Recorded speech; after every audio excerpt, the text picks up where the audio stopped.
Bandung, Agustus 1945. Tanah Priangan masih dalam cengkraman penjajah, walau Jepang mulai goyah. Tanggal 11 Agustus, perintah rahasia dikeluarkan oleh pemerintah militer Jepang. Semua siaran radio harus dihentikan. Namun, di sebuah studio kecil di Jalan Tegalega, nyala harapan masih berkobar.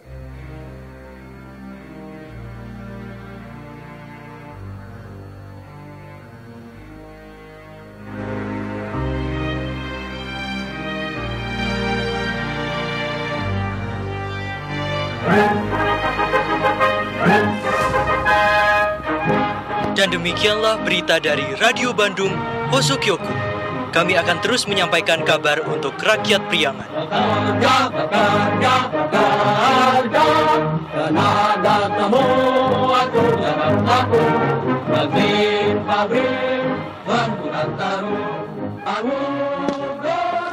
Mislan, matikan transmisi. Tapi jangan cabut sumber daya. Tapi Pak Hanafi, bukankah perintah Jepang sudah jelas? Semua radio harus berhenti sejak tanggal 11, Pak. Sedangkan sekarang sudah tanggal 15. Justru itu, Mislan. Ini bukan tentang patuh atau tidak. Ini soal detik-detik sejarah. Proklamasi kabarnya akan segera dikumandangkan. Pak, apakah Bapak tidak takut? Takut apa? Mati.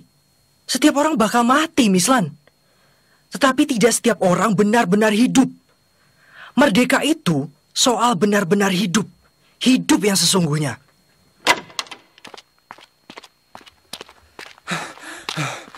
Pak Hanafi, Mislan, kami baru dapat kabar dari Jakarta. Bung Karno akan memproklamasikan kemerdekaan tanggal 17, pagi-pagi sekali. Benar, Kakang. Tapi bagaimana kita bisa menyiarkan kalau pemancar kita saja bakal dirampas? Justru itu, kita harus bertindak duluan. Kita rebut studio ini, malam ini juga. Banyak pemuda sudah siap di luar. Mereka tunggu aba-aba.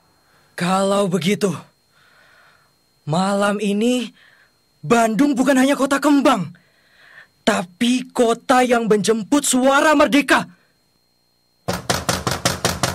Yamero, Hosho wa shuryo da.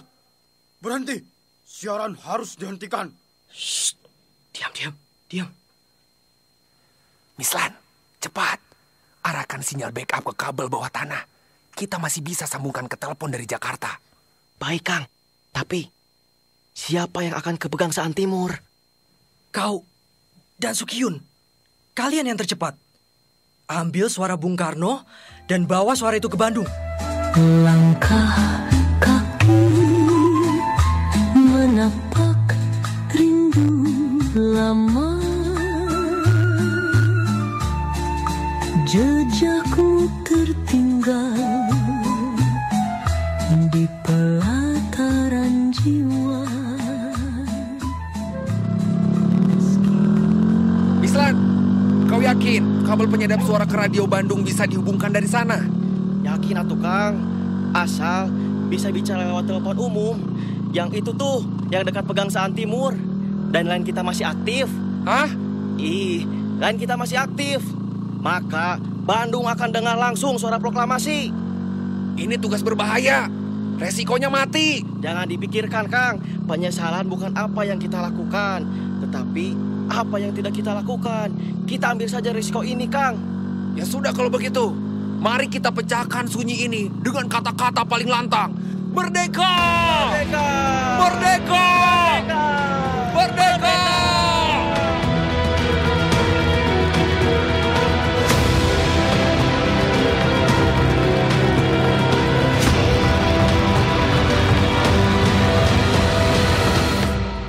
Malam itu, udara Bandung menyimpan degup sejarah.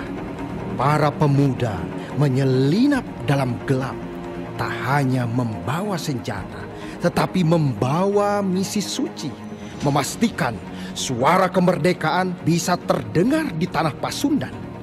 Dan ketika hari itu tiba, Bandung tak sekedar menjadi saksi, tapi bagian dari suara pertama Indonesia merdeka. Sapu tangan seberang bukit dihiasi bunga warna, sumbang kasih cahaya sakti di selatan Bandung Raya. Diiringi kota nan merdu mesra, terima kasih, janganlah lupa.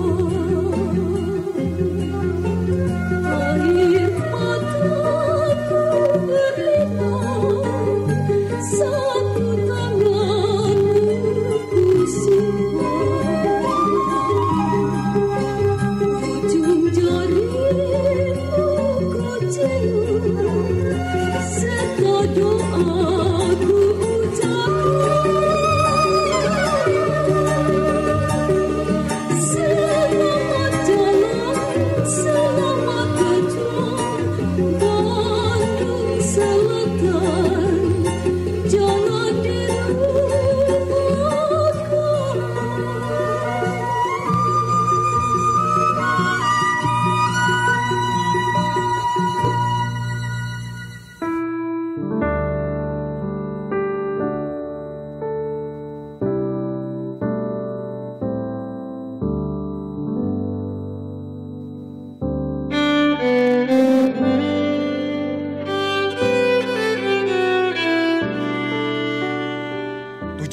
Agustus 1945, Jakarta telah memproklamirkan kemerdekaannya pagi itu.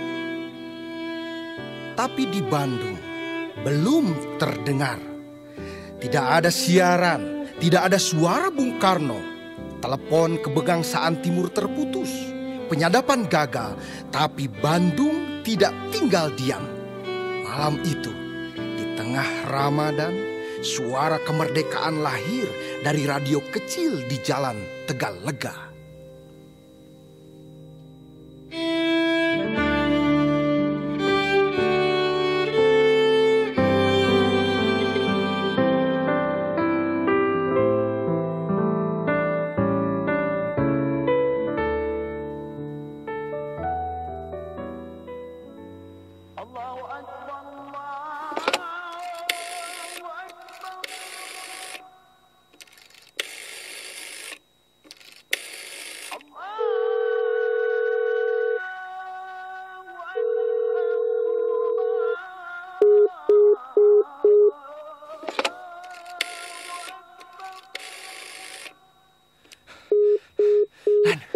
Mislan, cepat. Coba sambungkan teleponnya ke Bandung. Sudah, ini sudah saya putar kode jalur. Tapi, teleponnya diputus. Mereka memutuskan saluran.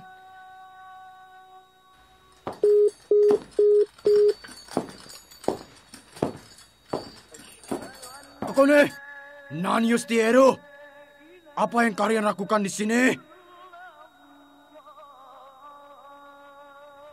Sepertinya kita harus mundur. Mereka tahu kita mau menyadap suara Bung Karno. Tapi Bandung belum tahu kita sudah merdeka. Kalau suara dari Jakarta tidak bisa sampai, kita harus buat Bandung bersuara sendiri.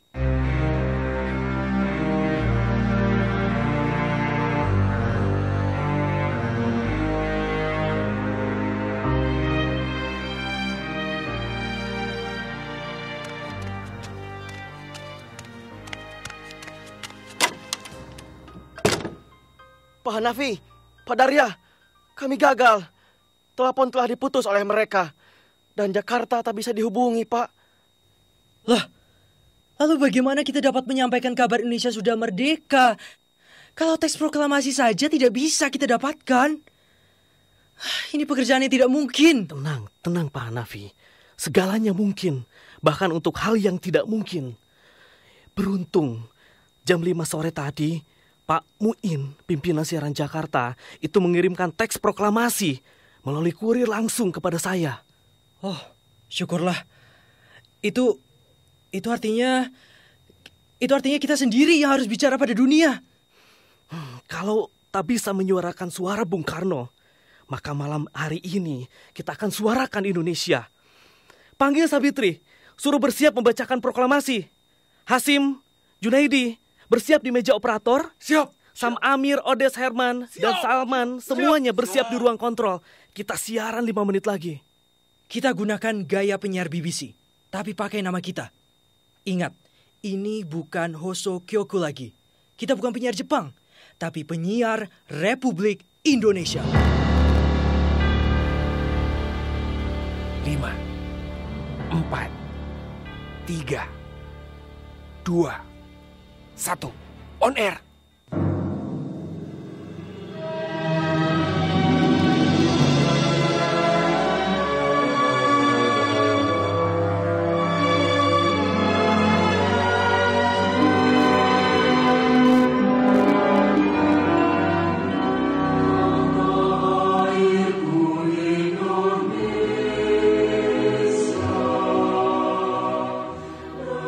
Di sini, Bandung. Siaran Radio Republik Indonesia.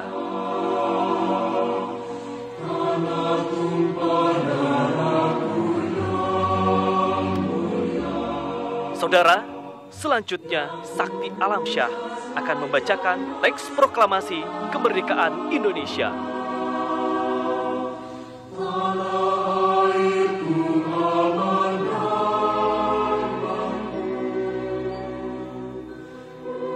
Pendengar yang terhormat di seluruh Nusantara, bahkan di seluruh dunia, yaitu di mana saja pemancar-pemancar kami ini dapat ditangkap.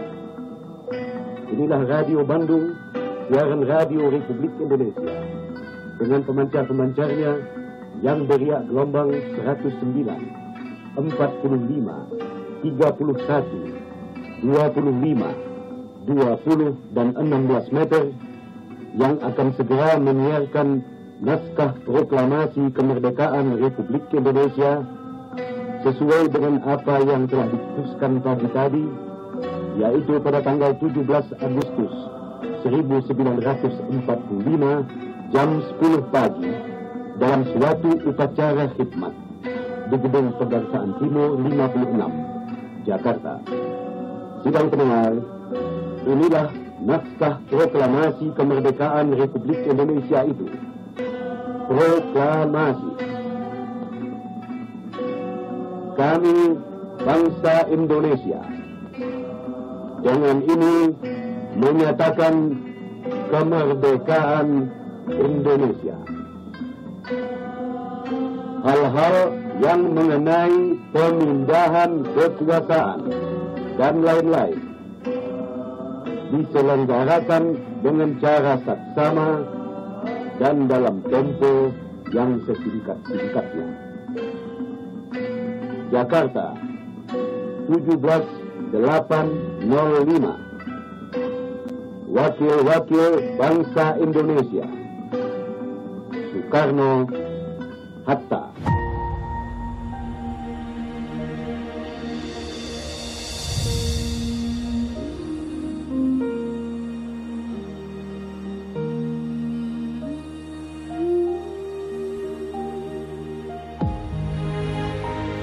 Malam itu, keberkahan bulan Ramadan berlimpah untuk Indonesia. Itu malam ketika dunia pertama kali mendengar bahwa Indonesia telah merdeka. Bukan saja dari Jakarta, proklamasi yang dibacakan Bung Karno bergema dari sebuah studio kecil di Tegalega. Siaran ini dipancarkan melalui 2 pemancar besar, Hosokyoku, Radio Malabar, dan 4 pemancar milik Jawatan Pos atau telepon di gelombang 24 meter, 109 meter, 19 meter, 31 meter, 41 meter. Didengar di Amerika Serikat, disampaikan saksi sejarah Sujana Suryodiro yang berada di Amerika Serikat. Juga didengar di Jepang dan belahan dunia lainnya. Malam Ramadan menjadi penanda perjalanan bangsa Indonesia.